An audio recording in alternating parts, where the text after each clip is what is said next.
आम घटना नहीं समझा। उसने इस मामले को गंभीरता से लिया और अपनी जांच पड़ताल शुरू की। खामोशी से मोहल्ले के हर घर के दरवाजे पर जाकर सवाल करता, लोगों की बातें सुनता और उनके रवैये को परखता। लेकिन जब भी नरगिस का जिक्र आता, उसकी आंखों में एक अजीब सी गंभीरता छा जाती। धीरे धीरे एक पुरानी कहानी सामने आने लगी। एक बूढ़ी औरत जो बरसों से खामोश थी, उसने एक रात रोते हुए बताया कि नरगिस कोई आम लड़की नहीं है। वह एक नागिन है जो सदियों पहले एक कबीले से ताल्लुक रखती थी, जहां के नाग इंसानों की बेरहमी का शिकार हुए थे। गांव के जालिम मर्दों ने उसके कबीले के नाग को बेरहमी से मार डाला था और उसका बदला लेने के लिए नरगिस ने इंसानी रूप धारण किया था। वह यहाँ एक आम घरेलू नौकरानी के रूप में रह रही थी, ताकि एक एक करके उन सबको मार सके जिनके पूर्वजों ने उसके कबीले पर अत्याचार किया था। यह राज जानकर मोहल्ले में एक अजीब सी वहशत फैल गई। लोगों के दिलों में एक सवाल ने जगह बना ली कि कौन अगला होगा। दिन के उजाले में नरगिस एक मासूम और गरीब घरेलू नौकरानी नजर आती थी। उसके चेहरे पर हया और आजजी थी जो हर एक को प्रभावित करती थी। वह खामोशी से घरों में काम करती, झाड़ू लगाती, बर्तन धोती और हर हुक्म पर सर झुकाकर अमल करती।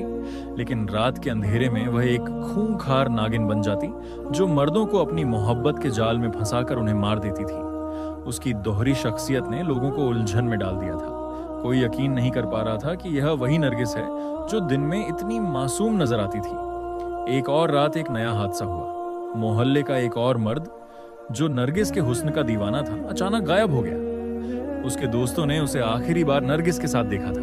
वह उसके पीछे पीछे गली के नुक्कड़ तक गया था, जहां नरगिस ने मुस्कुराकर उसे अपनी तरफ बुलाया था। लेकिन उसके बाद वह कभी वापस नहीं आया। अगली सुबह उसकी लाश करीब के मैदान में पाई गई, जहां उसके जिस्म पर भी सांप के डसने के निशान थे। उसकी आंखें खौफ से खुली हुई थीं और चेहरे पर ऐसा तासुर था जैसे मरने से पहले कुछ नागाल बयान देखा हो। इस वाकये ने मोहल्ले को पूरी तरह खौफजदा कर दिया। लोग अपने घरों में कैद हो गए। रात को दरवाजे मकफल किए जाने लगे और कोई भी बिला जरूरत बाहर निकलने की हिम्मत नहीं करता था।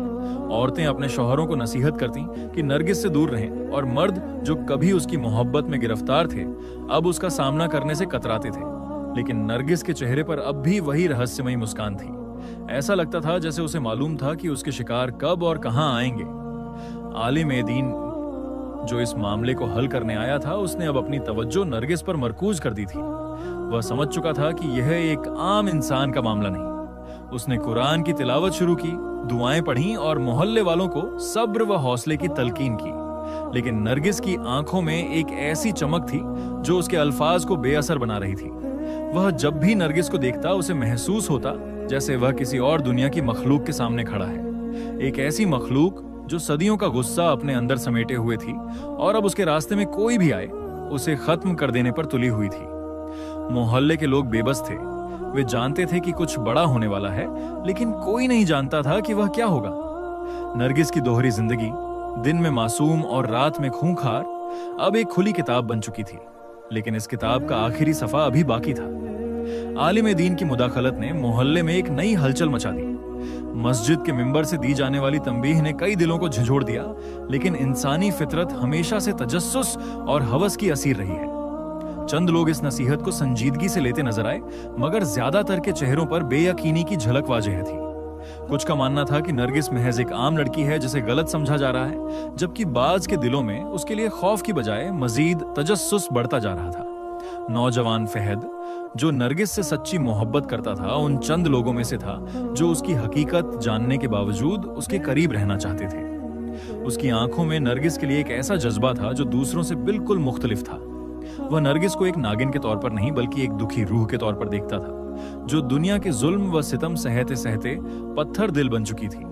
नरगिस को समझने का यह झाविया फहद को दूसरों से अलग करता था, और शायद यही चीज नरगिस के दिल में भी एक हलचल मचा रही थी।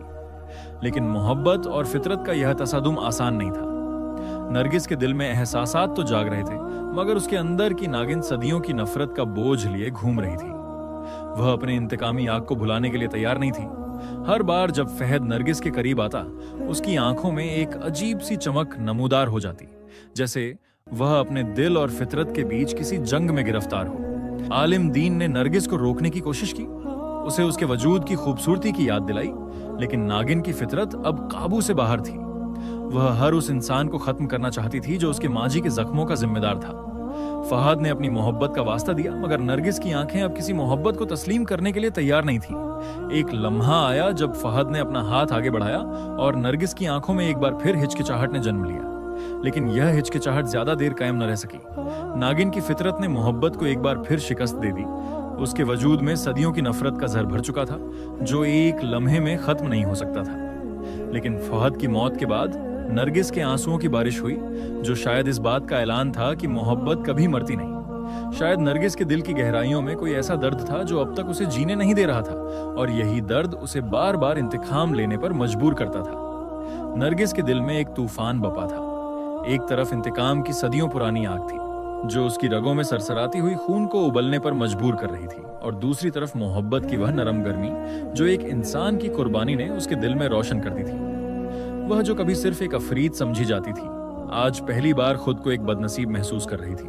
उसकी आंखों में आंसू थे, लेकिन इन आंसुओं में गम से ज्यादा नदामत का अंसर था। वह मंदिर की उन शिकस्ता दीवारों के बीच खड़ी थी जहां उसका दिल पहली बार हार गया था। नौजवान की सांसें अभी थम चुकी थीं, लेकिन उसके चेहरे पर एक सुकून था, जैसे वह मरकर भी जीत गया हो। नरगिस ने उसके चेहरे को अपने हाथों में थाम कर देखा तो उसकी आंखों में जो अक्स उभरा, वह एक ऐसे शख्स का था जिसने नरगिस को एक इंसान समझा, एक दिल वाला वजूद जो मोहब्बत करना जानता था। यह लम्हा नरगिस के वजूद को झंझोड़ कर रख गया।